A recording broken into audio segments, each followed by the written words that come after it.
ಕಾರ್ತಿಕ ಹುಣ್ಣಿಮೆಯಂದು ಈ ಕೆಲಸ ಮಾಡಿದರೆ ನಿಮ್ಮ ಮನೆಗೆ ತಾಯಿ ಲಕ್ಷ್ಮಿ ತಪ್ಪದೆ ಶಾಶ್ವತವಾಗಿ ಬಂದು ನೆಲೆಸಿ ಅನುಗ್ರಹಿಸುತ್ತಾಳೆ. ಕಾರ್ತಿಕ ಹುಣ್ಣಿಮೆ ಹಿಂದೂ ಧರ್ಮದಲ್ಲಿ ಅತ್ಯಂತ ವಿಶೇಷವಾದ ದಿನ. ಶರತ್ ಪೂರ್ಣಿಮಾ ನಂತರ ಕಾರ್ತಿಕ ಹುಣ್ಣಿಮೆ ದಿನವು ತಾಯಿ ಲಕ್ಷ್ಮಿಗೆ ಅತ್ಯಂತ ಪ್ರಿಯವಾದ ದಿನ.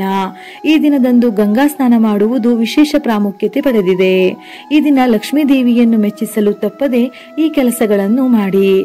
ಕಾರ್ತಿಕ ಹುಣ್ಣಿಮೆಯಂದು ಸ್ನಾನ ಮಾಡುವುದರ ಜೊತೆಗೆ ತಾಯಿ ಲಕ್ಷ್ಮಿಯನ್ನು ಪೂಜಿಸುವುದು ವಿಶೇಷ ಮಹತ್ವ ಪಡೆದಿದೆ. ಇದರೊಂದಿಗೆ ತಾಯಿ ಲಕ್ಷ್ಮಿ ನಿಮ್ಮ ಮನೆಗೆ ಬಂದು ನೆಲೆಸಲು ನೀವು ಕೆಲವೊಂದು ಕ್ರಮಗಳನ್ನು ಅನುಸರಿಸಬೇಕು. ಹುಣ್ಣಿಮೆ ತಿಥಿಯನ್ನು ತಾಯಿ ಲಕ್ಷ್ಮಿಯ ಆರಾಧನೆಗೆ ಅತ್ಯಂತ ಸೂಕ್ತವೆಂದು ಹೇಳುತ್ತಾರೆ. ಈ ದಿನ ಲಕ್ಷ್ಮಿ ತುಂಬಾ ಸಂತೋಷವಾಗಿರುತ್ತಾಳೆ, ಭಕ್ತರಿಗೆ ಅಪೇಕ್ಷಿತ ಫಲ ನೀಡುತ್ತಾಳೆ ಎನ್ನುವ ನಂಬಿಕೆ. ಈ ಕ್ರಮಗಳನ್ನು ಅನುಸರಿಸುವುದರಿಂದ ನಿಮ್ಮ ಮನೆಯಲ್ಲಿ ಸಂತೋಷ ಸಮೃದ್ಧಿ ಹೆಚ್ಚಾಗುತ್ತದೆ. ನೀವು ಆರ್ಥಿಕ ತೊಂದರೆಗಳಿಂದ ಮುಕ್ತಿ ಪಡೆಯುವಿರಿ. ಕಾರ್ತಿಕ ಹುಣ್ಣಿಮೆಯ ದಿನದಂದು ಲಕ್ಷ್ಮೀ ದೇವಿಯು ಅರಳಿ ಮರದ ಮೇಲೆ ಸಂತೋಷದ ಭಂಗಿಯಲ್ಲಿ ವಾಸಿಸುತ್ತಾಳಂತೆ. ಹಾಗಾಗಿ ಈ ದಿನ ಬೆಳಿಗ್ಗೆ ಸ್ನಾನ ಮಾಡಿ ಆಹಾರವನ್ನು ತೆಗೆದುಕೊಳ್ಳುವ ಮೊದಲು ಅರಳಿ ಮರದ ಬೇರಿಗೆ ಸಕ್ಕರೆಯನ್ನು ಬೆರೆಸಿದ ಹಾಲನ್ನು ಅರ್ಪಿಸಿ. ಹೀಗೆ ಮಾಡುವುದರಿಂದ ತಾಯಿ ಲಕ್ಷ್ಮಿ ನಿಮ್ಮ ನಡೆಗೆ ಸಂತೃಪ್ತಳಾಗುತ್ತಾಳೆ. ಅವಳ ಕೃಪೆಯಿಂದ ನಿಮ್ಮ ಜೀವನದ ಎಲ್ಲ ಆರ್ಥಿಕ ಬಿಕ್ಕಟ್ಟುಗಳು ನಿವಾರಣೆಯಾಗುತ್ತದೆ. ಈ ದಿನ ಲಕ್ಷ್ಮೀ ದೇವಿಗೆ ಕೇಸರಿಯನ್ನು ಅರ್ಪಿಸಿ ಸಂಭ್ರಮದಿಂದ ಲಕ್ಷ್ಮೀ ಮಾತೆಯನ್ನು ಪೂಜಿಸಿ. ಪೂಜೆಯಲ್ಲಿ ಹಳದಿ ಬಳೆಗಳನ್ನು ಅರ್ಪಿಸಿ ಮರುದಿನ ಬೆಳಿಗ್ಗೆ ಅವುಗಳನ್ನು ಹಣವನ್ನು ಇಡುವ ಲಾಕರ್ನಲ್ಲಿಡಿ. ಹೀಗೆ ಮಾಡುವುದರಿಂದ ವರ್ಷವಿಡೀ ನಿಮ್ಮ ಮನೆಯಲ್ಲಿ ಸಂತೋಷ ಸಮೃದ್ಧಿ ಇರುತ್ತದೆ. ತಾಯಿ ಲಕ್ಷ್ಮಿ ನಿಮಗೆ ದಯೆ ತೋರಿಸುತ್ತಾಳೆ. ಹುಣ್ಣಿಮೆಯ ದಿನದಂದು ಚಂದ್ರನನ್ನು ಪೂಜಿಸುವುದು ವಿಶೇಷ ಪ್ರಯೋಜನಗಳನ್ನು ನೀಡುತ್ತದೆ. ಚಂದ್ರನಿಗೆ ಅರ್ಘ್ಯ ಅರ್ಪಿಸುವ ಮೂಲಕ ತಾಯಿ ಲಕ್ಷ್ಮಿ ಕೃಪೆಯ ವಿಶೇಷ ಪ್ರಯೋಜನವನ್ನು ನೀವು ಪಡೆಯುವಿರಿ. ಈ ದಿನ ರಾತ್ರಿ ಬೆಳ್ಳಿ ಲೋಟದಲ್ಲಿ ಹಾಲು, ನೀರು, ಸಕ್ಕರೆ ಬೆರೆಸಿ ಮತ್ತು ಬಿಳಿ ಹೂವುಗಳಿಂದ ಚಂದ್ರನಿಗೆ ಅರ್ಘ್ಯ ಅರ್ಪಿಸಿ ಪೂಜಿಸಿ.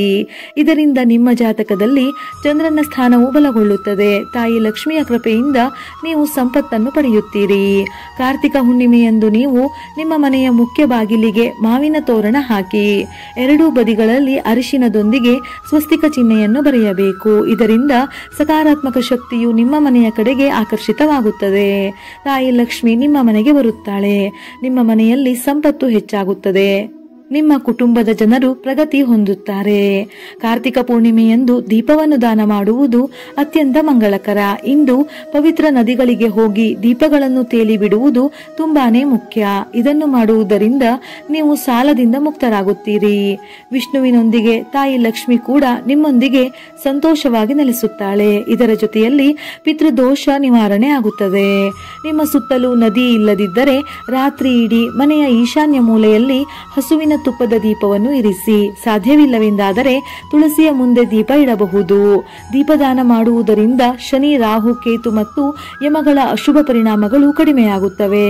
ತುಳಸಿ ಗಿಡವನ್ನು ಹಿಂದೂ ಧರ್ಮದಲ್ಲಿ ಪೂಜಿಸಲಾಗುತ್ತದೆ. ತುಳಸಿ ಗಿಡಕ್ಕೆ ನಿತ್ಯ ಪೂಜೆ ಮಾಡಬೇಕು. ಆದರೆ ಕಾರ್ತಿಕ ಪೂರ್ಣಿಮೆಯಂದು ತುಳಸಿಯನ್ನು ಪೂಜಿಸುವುದು ತುಂಬಾ ಪ್ರಯೋಜನಕಾರಿ ಎಂದು ಹೇಳುತ್ತಾರೆ.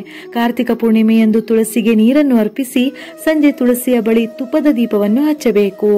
ತುಳಸಿಗೆ ನಿತ್ಯವೂ ನೀರನ್ನು ಅರ್ಪಿಸಿ ನೈವೇದ್ಯ ಮಾಡಿ ದೀಪ ಬೆಳಗಿಸುವುದರಿಂದ ಜೀವನದಲ್ಲಿ ನೆಮ್ಮದಿ ಸಿಗುತ್ತದೆ.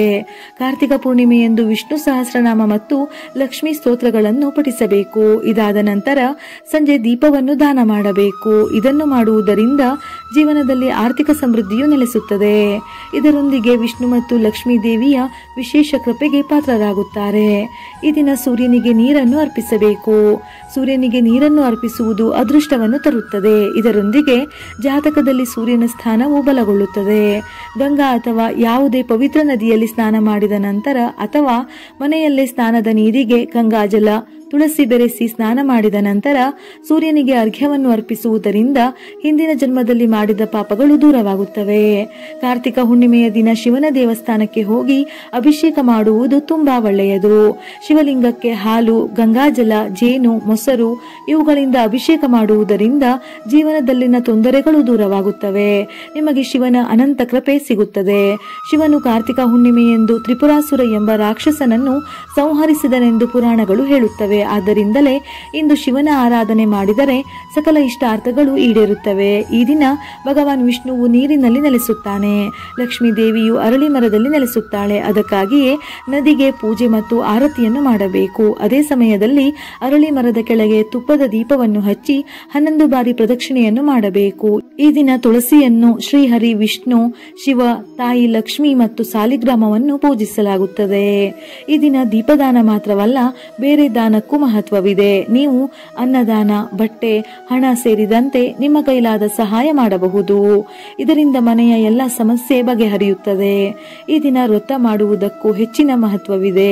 ಕಟ್ಟುನಿಟ್ಟಾಗಿ ವ್ರತ ಮಾಡುವುದರ ಜೊತೆಗೆ ನೀವು ಇಂದಿನಿಂದ ಪ್ರತಿ ಹುಣ್ಣಿಮೆ ದಿನ ವ್ರತ ಮಾಡಿದರೆ ಶುಭ ಫಲ ಪ್ರಾಪ್ತಿಯಾಗುತ್ತದೆ.